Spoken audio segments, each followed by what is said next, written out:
Ashrafi coaching classes के इस YouTube platform पर आपका हार्दिक स्वागत है दोस्तों। आज हम बात करने वाले हैं ऑस्ट्रेलिया महाद्वीप के प्रमुख पर्वतों के बारे में।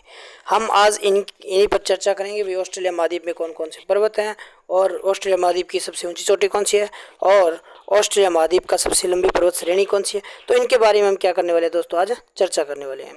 तो अगर ये क्लास आपको अच्छी लगे तो आप ज़्यादा से ज़्यादा शेयर, सब्सक्राइब और लाइक करना ना भूलें दोस्तों। और इस क्लास को एंड तक जरूर देखना क्योंकि ये ऑल कंपटीशन एग्ज़ाम के लिए वेरी इंपॉर्टेंट रहेगी दोस्तों। यूपीएससी हो चाहे कोई भी एग्ज़ाम हो, बड़े से बड़े लेवल का या छोटे से छोटे लेवल का कोई भी एग्ज़ाम हो, उसमें से आपका एक भी जीके का क्वेश्चन बाहर नहीं जाने वाला अगर ये क्लास आप डेली रूटीन में लेते हो तो दोस्तों। तो हमारा जो हम बात करने वाले हैं पर्वत श्रृंखलाओं की। तो ऑस्ट्रेलिया महाद्वीप की अगर बात करें दोस्तों, तो ऑस्ट्रेलिया महाद्वीप में कौन कौन सी पर्वतमालाएं हैं तो उनके बारे में सबसे पहले हम क्या कर लेते हैं, चर्चा कर लेते हैं दोस्तों। तो सबसे पहले मैं आपको ये बता देता हूँ कि भाई ऑस्ट्रेलिया जो महाद्वीप है दोस्तों, कौन सा महाद्वीप है, ऑस्ट्रेलिया महाद्वीप। तो इसके अंदर कौन कौन सी क्या है, पर्वत माला है। तो एक तो है जिसका नाम है दोस्तों रोनेल्ट रेंज, रोनेल्ट या रोनाल्ड रेंज है, जो दोस्तों किस महाद्वीप में स्थित है, ऑस्ट्रेलिया महाद्वीप में। और एक दूसरी पर्वतमाला है जिसका नाम है ग्रेट डिवाइडिंग रेंज। कौन सी है दोस्तों, ग्रेट डिवाइडिंग रेंज पर्वतमाला। ग्रेट डिवाइडिंग रेंज पर्वतमाला की बात करें दोस्तों, तो ये ऑस्ट्रेलिया महाद्वीप की क्या है, सबसे लंबी पर्वतमाला है, विश्व की चौथी सबसे लंबी पर्वतमाला है। ठीक है दोस्तों। और इसके बाद में एक पर्वतमाला और है जिसका नाम है माउंट ग्रे माउंटेन। और एक कौन सी है दोस्तों, ब्रोकन हिल्स। कौन सी पर्वतमाला है, ब्रोकन हिल्स। एक है डार्लिंग रेंज दोस्तों और एक है मैकडोनाल्ड रेंज है। तो ऑस्ट्रेलिया महाद्वीप में आपको कितनी पर्वतमालाएं याद रखनी है दोस्तों, तो 6 पर्वतमाला याद रखनी है। इसमें एक रेनॉल्ट और एक ग्रेट डिवाइडिंग, एक ग्रे माउंटेन, एक मैकडोनाल्ड, एक ब्रोकन हिल्स और एक डार्लिंग रेंज। ठीक है दोस्तों। तो अब सबसे पहले आप से ये क्वेश्चन पूछा जा सकता है कि ऑस्ट्रेलिया महाद्वीप की ऊंची चोटी कौन सी है दोस्तों, तो माउंट कोसियुस्को है। कौन सी है, माउंट कोसियुस्को। माउंट कोसियुस्को जो किस श्रेणी में अवस्थित है दोस्तों, तो ये भी आपको क्या करना है, याद करना है, वो किस श्रेणी में है, ग्रेट डिवाइडिंग रेंज के अंदर अवस्थित है। और ग्रेट डिवाइडिंग रेंज को माना जाता है कि अलग अलग स्थानों पर अलग अलग नाम से जाना जाता है। जैसे कि इसका जो उत्तरी भाग है उसे ग्रेट डिवाइडिंग रेंज के नाम से भी जाना जाता है दोस्तों। क्या नाम से जाना जाता है, ग्रेट डिवाइडिंग रेंज के नाम से ही जाना जाता है दोस्तों। और दूसरी बात कर लेते हैं दोस्तों न्यू इंग्लैंड की, न्यू इंग्लैंड रेंज। तो न्यू इंग्लैंड रेंज जस्ट इसके बाद में कहा जाता है दोस्तों इसे ग्रेट डिवाइडिंग रेंज को, और इसे ही कहा जाता है ब्लू माउंटेन। ये एक बार क्वेश्चन पूछा गया था दोस्तों कि ब्लू माउंटेन पर्वतमाला किस देश में अवस्थित है। ब्लू माउंटेन पर्वतमाला किस देश में अवस्थित है, तो ये आपको याद रखना, किस देश में दोस्तों, ब्लू माउंटेन, तो ऑस्ट्रेलिया महाद्वीप में। और एक बार क्वेश्चन ये पूछा गया था माउंट ब्लू किसकी सबसे ऊंची चोटी है, माउंट ब्लू, तो ये भी आपको याद रखना है। भारत के एक राज्य मणिपुर के अंदर है दोस्तों, सॉरी मिजोरम में एक पहाड़ी जिसका नाम है लुसाई की पहाड़ी, और लुसाई की पहाड़ी की सबसे ऊंची चोटी है जिसका नाम है माउंट ब्लू है मेरा। और एक बात और बता देता हूँ, क्योंकि भारत के अंदर एक पर्वत श्रृंखला है जिसको कहा जाता है दोस्तों ब्लू माउंट रेंज, जिसे कहा जाता है नीलगिरी की पहाड़ियाँ या ब्लू माउंट हिल्स, जो नीलगिरी की पहाड़ियों को कहा जाता है। तो ये तीनों बात को आपको याद रखना है। ब्लू माउंटेन कहाँ पर, ऑस्ट्रेलिया महाद्वीप के अंदर, और माउंट ब्लू किसकी ऊंची चोटी, लुसाई की पहाड़ी की ऊंची चोटी, और ब्लू माउंटेन हिल्स कहाँ पर है दोस्तों, तो कर्नाटक, केरल, तमिलनाडु के अंदर। ये भी आपको याद रखना है। और इसके पूर्वी भाग में यहाँ पर अवस्थित पहाड़ी और किस नाम से जाना जाता है दोस्तों, ऑस्ट्रेलियन आल्प्स।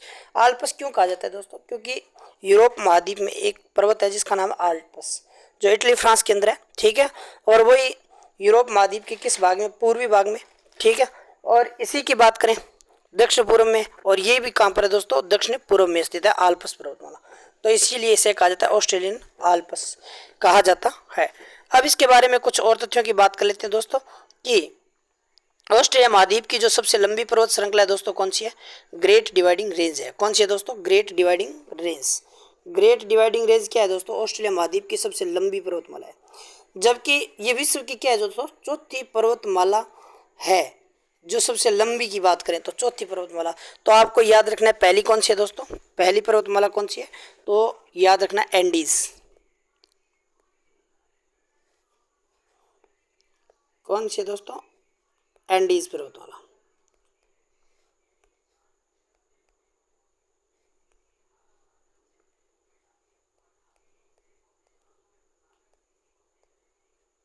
एंडीज।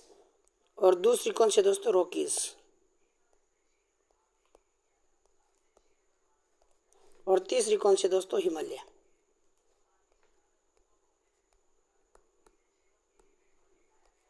हिमालय पर्वतमाला। तो सबसे लंबी कौन सी है? एंडीज है, दूसरी रॉकीज है, और तीसरी कौन सी है दोस्तों? हिमालय। और चौथी कौन सी है? Great dividing range. Great dividing range. और ग्रेट डिवाइडिंग रेंज की एक खास बात और बता दूं दोस्तों कि ये ग्रेट डिवाइडिंग रेंज है, ये सबसे नवीन व बलित पर्वतमाला भी है, विश्व की सबसे नवीन भी है और क्या है दोस्तों? वलित भी है। वलित पर्वतमाला भी यानी फोर्डेड पर्वतमाला या मोरदार। अब इसके बारे में और बता देता हूँ। ग्रेट डिवाइडिंग रेंज ऑस्ट्रेलिया महाद्वीप की ऊंची चोटी स्थित है इसी पर्वतमाला के अंदर, और जिसका नाम क्या है दोस्तों? माउंट कोसियुस्को। कौन सी है दोस्तों?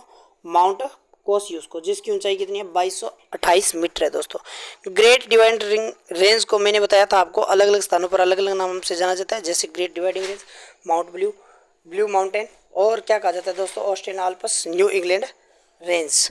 तो इसके नाम से जाना जाता है। तो अलग अलग स्थानों पर अलग अलग नाम से जाना जाता है, और उसके बारे में हम चर्चा कर लेते हैं।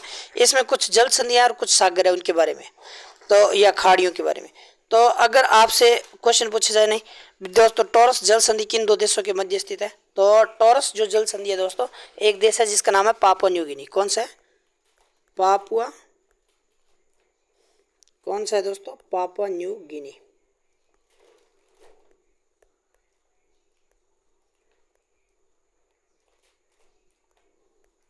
Papua New Guinea